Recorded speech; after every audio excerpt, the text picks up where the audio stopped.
As comédias românticas foram salvas, hein? Show me the money! What I call them? Fun coupons!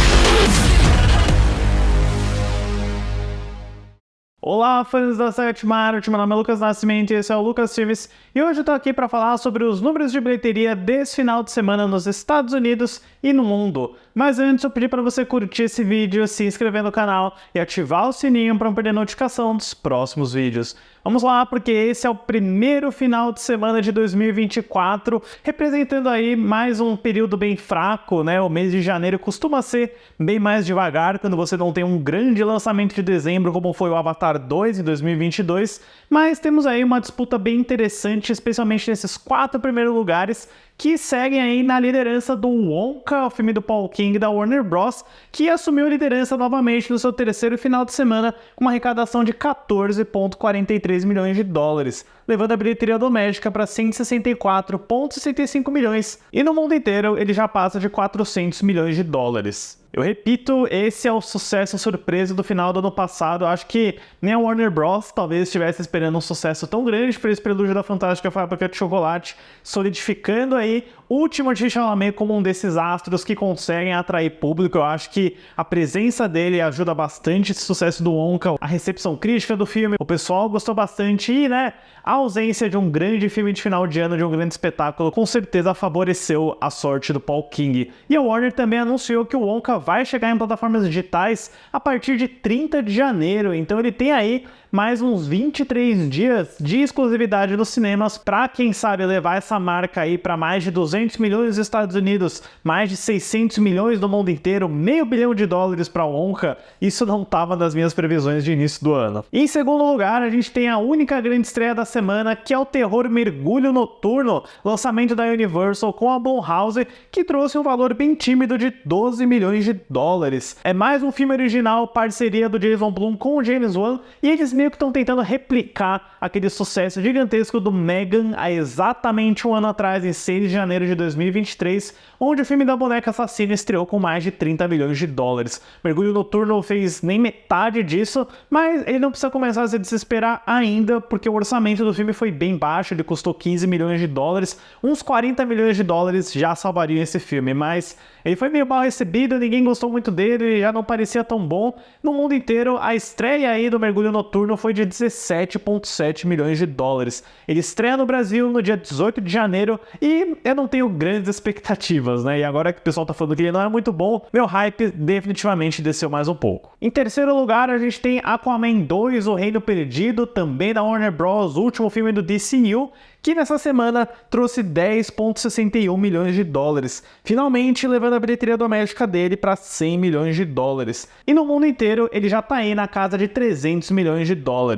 O Aquaman 2 está se mantendo, né? Acho que esse é o caso de analisar o filme do Jason Momoa, é a situação de que tá ruim, mas poderia ter sido muito pior. E faz tempo que a gente tem um filme da DC chegando perto de 300 milhões, a última vez foi o Adão Negro, do Dwayne Johnson, e agora esse é meio que o próximo milestone desse filme, né? Será que o Aquaman 2 consegue bater Adão Negro, mudar a hierarquia de poder da DC de novo? Veremos, né? Tem algumas previsões que dizem que o Aquaman 2 pode chegar até 400 milhões, e olha, eu acho que já não vai ser tão vergonha, viu? Eu acho que, apesar do Aquaman 2 ter custado $200 milhões, precisar de 600 milhões para se pagar, a gente viu filmes aí como The Flash e Shazam 2 com uma etiqueta de preço muito parecida, fazendo bem menos do que o filme do James Wan. Mais uma vez, a China e os mercados asiáticos estão ajudando muito esse último filme do DCU. Em quarto lugar, a gente tem a animação Patos, da Universal e Illumination, que nesse final de semana trouxe $10,25 milhões, para um total de $77,82 milhões na bilheteria doméstica e $150,7 milhões no mundo inteiro. É um raro caso da Illumination encontrando uma certa dificuldade para acertar as contas. Naturalmente, não é um caso como a Disney, que gasta $200 milhões e mal recebe isso de volta, mas o Patos tem um orçamento aí de 75 milhões e 150 é apenas o dobro. Então ele precisa fazer pelo menos até uns 200, 210 milhões para conseguir se pagar. Veremos, né? Eu não assisti Patos e eu provavelmente nunca vou assistir na minha vida inteira, apesar de eu ter achado o trailer divertidinho. E já que eu mencionei a Disney, né? Aproveitando, já que não entra nesse top 10 há muitas semanas, o Wish, o Poder dos Desejos, finalmente cruzou a marca de 200 milhões mundialmente, na casa aí de 209 milhões. E fechando o Top 5, talvez a notícia mais interessante desse vídeo, a gente tem o Todos Menos Você, a comédia romântica da Sony, dirigida pelo Will Gluck, que no seu terceiro final de semana não decaiu, mas cresceu, trazendo 9,50 milhões de dólares, levando a bilheteria doméstica para 43,71 milhões e no mundo inteiro 58,4 milhões de dólares.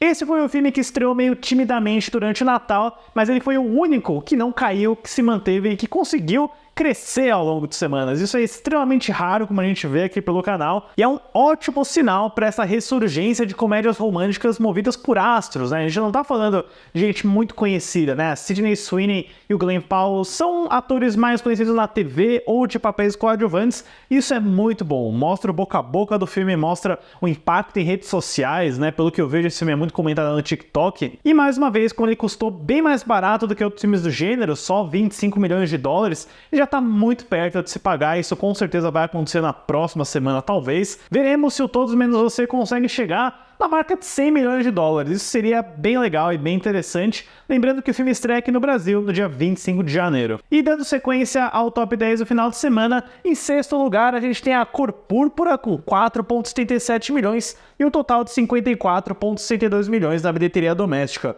Em sétimo lugar, o The Boys in the Boat do George Clooney fez 6,02 milhões para um total de 33,90 milhões na bilheteria doméstica. Pouco está se falando sobre como esse filme do George Clooney se saiu muito melhor do que o pessoal esperava. Ele, sem sombra de dúvida, é o campeão da temporada de Natal no que diz respeito à história real e biografia. Em oitavo lugar, a Garra de Ferro da A24 fez 4,52 milhões para um total de 24,34 milhões na bilheteria doméstica. Em nono lugar, o Ferrari do Michael Mann afunda com 2,5 milhões e um total de 16,01 milhões na bilheteria doméstica e aproximadamente 24 milhões no mundo inteiro. E em décimo lugar, Pobres Criaturas da Searchlight fez 2 milhões de dólares para um total de 14,27 milhões na bilheteria doméstica. Impressionante como Pobres Criaturas não teve um final de semana com mais de 1.000 salas, mas ele nunca fez menos de 1 milhão de dólares nesse final de semana. Eu acho que esse é um filme que, se ele tivesse uma expansão decente, bacana, comercial, acho que ele poderia fazer muito melhor do que muitas pessoas esperariam, porque afinal, a Emma Stone é daquelas atrizes que leva o pessoal pro cinema. Bom, mas é isso, pessoal. Esses são os principais números de bilheteria que eu tenho para trazer para vocês no vídeo de hoje. Fiquem ligados aí no canal, porque nessa semana a programação deve ser um pouco mais convencional, né? Vamos ter estreias, vamos ter o Beekeeper, o remake de Meninas Malvadas, e também estou preparando um vídeo especial. Na verdade, eu vou preparar depois do Globo de Ouro que acontece hoje, para a gente discutir amanhã os vencedores dessa premiação de cinema e TV. Certo, pessoal? Obrigado pela visita e até a próxima sessão.